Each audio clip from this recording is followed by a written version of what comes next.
ये बहुत ज़रूरी चीज़ें हैं, है तो छोटी छोटी बातें लेकिन ज़रूरी बहुत है। और इसी पर जो है हमने बात करने के लिए इनवाइट किया है, न्यूट्रिशनिस्ट हैं डॉक्टर शाज़ी इकराम। डॉक्टर साहब बेहद शुक्रिया वक्त देने के लिए। Good morning. माशाल्लाह आप इतनी प्यारी लग रही हैं, इतनी खूबसूरत आपकी स्किन है। लाइकवाइज। और माशाल्लाह इतनी फिट, आपने अपने आप को इतना फिट रखा हुआ है। Thank you so much. मैं चाहती हूँ कि हर कोई आप जैसा प्यारा लगे, हर कोई आप जैसा फिट रहे। क्या खाना चाहिए? सबसे पहले तो अगर हम नाश्ते से आगाज़ करें, हमारा ब्रेकफास्ट क्या होना चाहिए? क्योंकि मुझे लगता है कि मेरी तरह बहुत सारे लोग नाश्ता स्किप कर देते हैं, क्योंकि मैं नाश्ता स्किप करती हूँ, जो कि गलत है। प्लीज़ ज़रा बताइए। राइट, एक तो first of all thank you very much कि आपने मुझे यहाँ पे बुलाया। It's a wonderful opportunity. ये बहुत इंपॉर्टेंट टॉपिक है और इसके ऊपर हम डेफिनेटली वो मैं आपको सारे डिटेल में बताती हूँ। इम्पॉर्टेंट इसलिए है कि चाहे आप किसी भी लेवल पे देखें, गवर्नमेंट लेवल पे देखें, बिजनेसेस या ऑर्गेनाइजेशन लेवल पे देखें, इंडिविजुअल घरों के लेवल पे देखें, अगर आप उस तरह के खाने खाएंगे जो आपकी बीमारी से आपको बचाएंगे, जिसे कहते हैं क्रॉनिक डिजीज़ प्रिवेंशन, जो मेजर बीमारियां आजकल की हार्ट डिजीज़ है, कैंसर है, स्ट्रोक है, टाइप 2 डायबिटीज़ है, आजकल डिमेंशिया और उसमें जो अल्जाइमर्स हो गया है जिसकी कोई क्योर अवेलेबल नहीं है, तो अगर हम उससे बच जाएंगे, बजाय ये कि हम उसके अंदर चले जाएं और फिर हम उस पर बहुत गवर्नमेंट भी पैसा खर्च करें, ऑर्गेनाइजेशंस भी करें, इंडिविजुअल्स भी करें, तो सबसे इम्पॉर्टेंट बात तो ये है कि वो कौन से खाने हैं और वो कौन सी डाइट है जो हमें क्रॉनिक डिजीज़ से बचा के रखेगी। दुनिया में इस तरह के जोन्स हैं बाकायदा जिसमें लोग 90+ इवन ऑफ एज तक जाते हैं और वो क्रॉनिक डिजीज़ से बहुत हद तक सेफ रहते हैं। और वो एरियाज़ बिल्कुल हैं, मेडिटरेनियन बेल्ट में हैं, इसी तरह साउथ ईस्ट एशियन बेल्ट में है, जैसे जापान की कुछ जगह, बिकॉज वो कुछ डाइटरी पैटर्न्स फॉलो करते हैं। तो एक तो इम्पॉर्टेंट बात यह है कि कोई भी, जैसे अभी एक फ़ैट डाइट आई, 10 साल बाद एक और फ़ैट डाइट आ जाएगी, 6 महीने बाद एक और फ़ैट डाइट आ जाएगी, तो आपने कोई भी फ़ैट डाइट फॉलो नहीं करनी कि 2-3 महीने फॉलो किया and then you give it up. आपको एक डाइटरी पैटर्न अडॉप्ट करना है जो हेल्दी है और फिर ये इसको कंटिन्यू रखना है। मेरे ख्याल में जो होता है कि 2 से 3 महीने तक आपने कंटिन्यू किया, उसके बाद दिल भर गया या बोर हो गए। राइट। उसमें ये होता है कि बाकायदा उन लोगों ने एक रिसर्च की कि आप कोई भी डाइट, कोई भी फैट डाइट फॉलो करें, किसी में आप कार्बोहाइड्रेट्स बहुत कम कर दें, किसी में फैट्स बहुत कम कर दें, कहीं प्रोटीन बहुत बढ़ा दें, तकरीबन जब 1.5-2 साल तक उन्होंने लोगों को फॉलो किया तो कोई भी डाइट वो फॉलो करे थे, रिजल्ट अल्टीमेटली एक ही आ रहा था। जिसका मतलब ये है कि आपने बेसिकली जो भी खाने का पैटर्न अडॉप्ट करना है, हेल्दी ईटिंग पैटर्न अडॉप्ट करना है, वो आपने इस तरह का करना है कि जिसके अंदर आपकी जो कोई मेडिकल कंडीशंस हैं, कोई फैमिली हिस्ट्री आपके, कोई ख़ानदान में कोई बीमारियां हैं, कोई स्पेसिफिक आपकी कंडीशंस हैं, उसके मुताबिक आप डाइट फॉलो करें। और बहुत ज़्यादा खाने वो हैं जो हेल्दी हैं, कम खाने वो हैं जो नहीं हेल्दी। सो बहुत ऑप्शन, बहुत सेफ साइड पे रहते हुए मेजर क्या क्या एलिमेंट्स या चीज़ें हैं जो कि हमें खानी चाहिए गर्मियों के सीज़न में? अब चूंकि शदीद गर्मी की तरफ हम बढ़ रहे हैं, तो अब चूंकि जो गाय का गोश्त है उसमें लंपी स्किन डिजीज़ आ गई है, तो हमारे पास ऑल्टरनेट क्या है गोश्त का? या एक्सलेंट क्वेश्चन। सबसे पहले तो हम ये बात करेंगे कि जो गोश्त है उसके अंदर कुछ गोश्त वो है या कुछ मीट्स हैं जो हेल्दी हैं, बहुत हेल्दी हैं, कुछ मीट्स वो हैं जो काफ़ी हद तक अनहेल्दी हैं और उनको मिनिमाइज़ करना है। जो हेल्दीएस्ट ऑफ मीट्स है जो पाकिस्तान में हम बहुत कम खाते हैं वो फ़िश है, स्पेशली फैटी फ़िश। उसमें अगर आपको दिल की बीमारी से बचना है तो उसकी रिकमेंडेशन ये है कि आप हफ्ते में 2 मरतबा तकरीबन 3 से 4 आउंस का एक पीस फिश का फिले खाएं। फिश ज्यादातर सर्दियों में तो लोग कंज्यूम करते हैं, गर्मियों में अवॉइड कर देते हैं। मुझे नहीं पता क्यों करते हैं, कोई ज़रूरत नहीं है अवॉइड करने की। जैसे आपके यहाँ पे सामन मिलती है, ठीक है, मैकरल मिलती है, ट्राउट मिलती है, टूना मिलती है, इवन कैंस में टूना वगैरह मिलता है, अदरवाइज़ आपको फ्रेश भी मिल जाती हैं। फ़िश का फ़ायदा ये है कि जो हम फैट्स कहते हैं ना, जो बहुत हेल्दी फैट्स हैं, जो आपकी ब्लड के अंदर बैड कोलेस्ट्रॉल को बहुत घटाते हैं, फ़िश में बहुत ज़्यादा हैं। ठीक है, जैसे आप बात करते हैं ओमेगा 6 की, जिसके लोग कैप्सूल्स भी खाते हैं, तो आप नेचुरल फॉर्म में वो लें, वो आपको फ़िश से मिलेगा, फैटी फ़िश से। दूसरा फ़ायदा ये है कि fish is an excellent source of lean protein, ठीक है, बिकॉज प्रोटीन भी हेल्दी और अनहेल्दी दोनों किस्म की होती है, तो ये आपको बहुत हेल्दी मिलेगी। उसके बाद ऑब्वियसली वाइटामिन्स, मिनरल्स, बहुत चीज़ें मिलेंगी। अच्छा डॉक्टर साहब, सवाल मेरा ये कि गर्मियाँ जैसे कि ना गर्मियाँ शुरू होने वाली हैं, बहुत सारे लोग होते हैं जो कि पानी उस तरीके से नहीं पी पाते जितना गर्मियों में पानी का इंटेक होना चाहिए। जैसे कि फराज भी हैं, मैं भी हूँ, मुझे लगता है 95% लोग ऐसे हैं कि वो उतना पानी नहीं पीते गर्मियों में जितना पीना चाहिए, जिसकी वजह से आपको स्किन की प्रॉब्लम है, जिसकी वजह से आपको और भी बॉडी के मसले हो जाते हैं। उनके लिए क्या कहेंगे? जी बिल्कुल, उसमें एक आप अपनी हैबिट बना लें कि नंबर 1 ये कि हर मील से पहले कोई 20 मिनट पहले हर मील से आप 2 ग्लास पानी पी लें। सुबह उठ के 2 ग्लास पानी पी लें। उसका बहुत बड़ा फ़ायदा ये है कि एक तो वो आपका अगर कोई वेट लॉस की कोशिश कर रहा है तो उसमें ब्रेन को ये, बिकॉज स्टमक डिस्टेंड होगा, बहुत अच्छा पॉइंट है या तो ब्रेन को ये सिग्नल मिलेगा कि मैं सटाइटी की तरफ हमारा स्टमक जा रहा है, जबकि अभी हमने कोई खाना पेट में डाला भी नहीं होगा। सो उसका फ़ायदा ये है कि आपको सटाइटी अचीव हो जाएगी, तो उस सेंस में हेल्प खाने करेगा। की जो तलब है वो कम हो जाएगी। एग्जैक्टली। दूसरी बात यह है कि कई मरतबा पानी इसलिए बहुत ज़रूरी है, कई मरतबा यू आर फीलिंग थर्स्टी, आपको प्यास लगी होती है और आपको ये लगता है कि आपको भूख लग रही है बिकॉज ऑफ हैबिट, और इस तरह की अगर कोई क्रेविंग या वो आपको लगे तो कई मरतबा आप जाके तो कोई अनहेल्दी स्नैकिंग शुरू कर देते हैं जिसमें जो वर्स्ट फॉर्म ऑफ फैट्स हैं वो होते हैं। ठीक है, तो खाने का सिंपल ये क्या चीज़ें हैं ये जिसकी आप बात कर रहे हैं? ये होते हैं जिन्हें ट्रांस फैट्स कहते हैं, जो आपके जितने बेक्ड आइटम्स होते हैं, डीप फ्राइड आइटम्स होते हैं, इसी तरह केक्स, डोनट्स, पेस्ट्रीज। जो आप बता रही हैं ना, एकदम मुंह में पानी भी आ रहा है, दूसरा दुख भी हो रहा है कि अल्लाह ये सब कुछ छोड़ना पड़ेगा। नहीं देखें, डेप्रिवेशन तो कभी वर्क नहीं करती, बिकॉज हम life long healthy eating pattern की बात कर रहे हैं। असल चीज़ यह है कि जो डे इन डे आउट आपकी रूटीन है उसको आप सीधा कर लें। कभी कभी आप अपने आप को पोर्शन कंट्रोल के साथ बिल्कुल इंडल्ज कर सकते हैं, लेकिन वो कभी कभी होगा, और ये नहीं होगा कि आप टोटली कहें कि today is a cheat day, मैं पूरा दिन जो मर्जी करूं।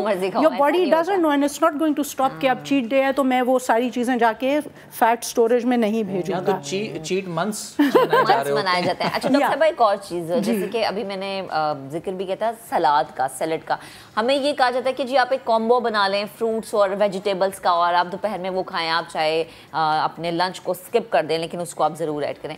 बट अनफॉर्चुनेटली बहुत सारे लोगों को ये नहीं पता कि उस सैलेड के कॉम्बो में क्या क्या चीज़ें होनी चाहिए, जो कि आप अगर लंच स्किप कर भी रहे हैं तो आपकी इंटरनल ज़रूरत को पूरा करें। ठीक है।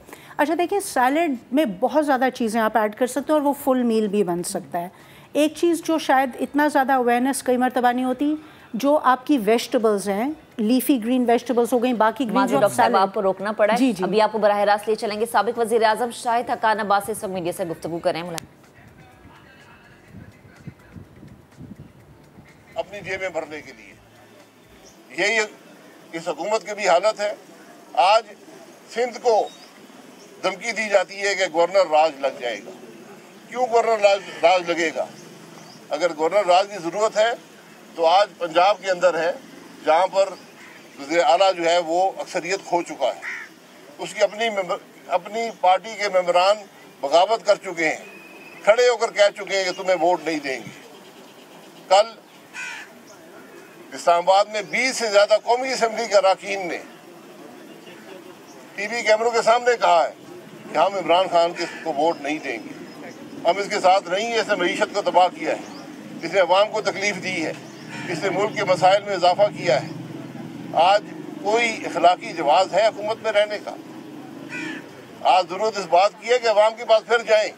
हम इक़्तिदार में हिस्सा नहीं मांगते, हम ये नौकरियां नहीं चाहते, हम इमरान खान उसके वजीरों की तरह कुर्सियों से चिमटना नहीं चाहते।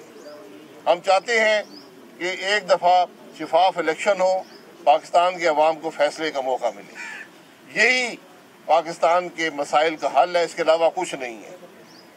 आज ज़रूरत यह है कि जिसकी हम हमेशा बात करते हैं कि आइन बालादस्त हो, बात आइन की हो, बात निज़ाम की हो, बात जमहूरियत की हो, बात ये चोरी छुपे स्पीकर को बुलाकर, स्पीकर को धमकियां देकर, स्पीकर को लालच देकर कोशिश ये करना कि हम आइन के मुताबिक निज़ाम को ना चलाएं। ये सब हज़रात जान लें और स्पीकर साहब जान लें कि आप कानून से बाला नहीं है, आप आइन से बाला नहीं है। जो आइन तोड़ता है उस पर आर्टिकल 6 लगता है। ये मैं नहीं कहता, ये पाकिस्तान का आइन कहता है। जो मुझे तोड़ेगा वो गद्दारी का मुर्तकिब होगा, उस पर आर्टिकल 6 लगेगा। ख्वाजा साहब भी इसकी गवाह हैं। ये हालात है आज मुल्क के। इंशाअल्लाह आप मुल्क में जल्द इस हुकूमत से निजात देखेंगे और इंशाअल्लाह पाकिस्तान जो है एक नए अवाम के मैंडेट से आगे बढ़ेगा। जी साहब, आपने कहा कि नैब के चेयरमैन भी इमरान खान की तरह नौकरी करें। इमरान खान किसकी नौकरी करें? दूसरी बात ये, वजीर आजम और वज़रा ये कह रहे हैं कि जो MNAs का रेट है वो 15 से 30 करोड़ के दरमियान है। कितने लोग बिक चुके हैं? आप लोग कितना रेट? ये दुरुस्त बात है। हुकूमत जो है शाहिद हक्कान अब्बास से इस वक्त गुफ्तगू कर रहे हैं, जो कि हमने आपको दिखाई। तो वापस अपने मौजू की तरफ बढ़ते हैं और डिस्कशन को कंटिन्यू करते हैं। डॉक्टर साहब, बात ये हो रही थी सैलेड्स के हवाले से कि सैलेड के अंदर क्या चीज़ें ऐड की जानी चाहिए, कॉम्बो क्या बनना चाहिए? राइट, देखिए एक तो इंग्रेडिएंट्स बता दीजिए। राइट, एक तो सबसे पहले कोशिश करें सैलेड में काफ़ी लीफी ग्रीन्स डालें, जिसमें आपकी ग्रीन लेटस आती है, रोमेन लेटस आती है, इसके अलावा रूगुला आपको मिलते हैं, पत्ते डिफरेंट किस्म के, ऑलिव्स डालें बिल्कुल बायोल, क्यूकम्बर डालें, टोमेटोज़ डालें। इनके क्यूकम्बर टोमेटो जैसी चीज़ों में नंबर 1 जो आपने कहा था वाटर कंटेंट काफ़ी होता है, नंबर 2 फाइबर बहुत ज़्यादा होता है, नंबर 3 कैलोरीज बहुत कम होती हैं, वाइटामिन्स और मिनरल्स काफ़ी होते हैं। इसके अलावा आप उसमें बीटरूट डाल सकते हैं। ठीक है, कई ऐसी चीज़ें हैं जो वेजिटेबल्स आप बीच में थोड़ा सा सौटे कर लें, हल्के से पानी के अंदर स्टीम कर लें। इतना पानी वेजिटेबल्स में याद रखें, आपने उसको जैसे भी बॉयल करना है या स्टीम करना है, इतना पानी हो कि उसके अंदर ही वो सॉफन हो जाए, पानी फेंकना नहीं पड़े। क्योंकि वेजिटेबल्स जब आप उसको पानी में ट्रीट करेंगे तो कुछ होते हैं वाटर सॉल्युबल वाइटामिन्स, वो बह जाते हैं पानी के साथ। तो इस तरह आपने ये चीज़ें उसमें डालनी। आप कोई फ्रूट डाल सकते हैं, आप एप्पल डाल सकते हैं, आप स्ट्रॉबेरीज डाल सकते हैं। उससे थोड़ा सा ना आपका जो स्वीट टूथ का अगर किसी का है तो you will be having a nice big bowl of salad and you will be loving the taste of it. उसके अंदर थोड़े से आप सीड्स ऐड करें, ठीक है, जो आपको बहुत हेल्दी और फैट्स देता है, जो आपके दिल के लिए, दिमाग के लिए मील हो जाती है। इसके बाद आपको खाने की नीड नहीं होती है, एक आपका पोर्शन जो आई थिंक वो जो इवनिंग में मंचिंग शंचिंग करते हैं ना, उसका भी फिर दिल नहीं करता। फिर आप कहते हैं कि आपने इतना जबरदस्त सैलेड खाया तो आप जरा आप इसको स्किप करते हैं। और जो सैलेड में जो वेजिटेबल्स आप डाल रहे हैं ना, ये याद रखें, वेजिटेबल और fruit are one of the healthiest forms of carbohydrates.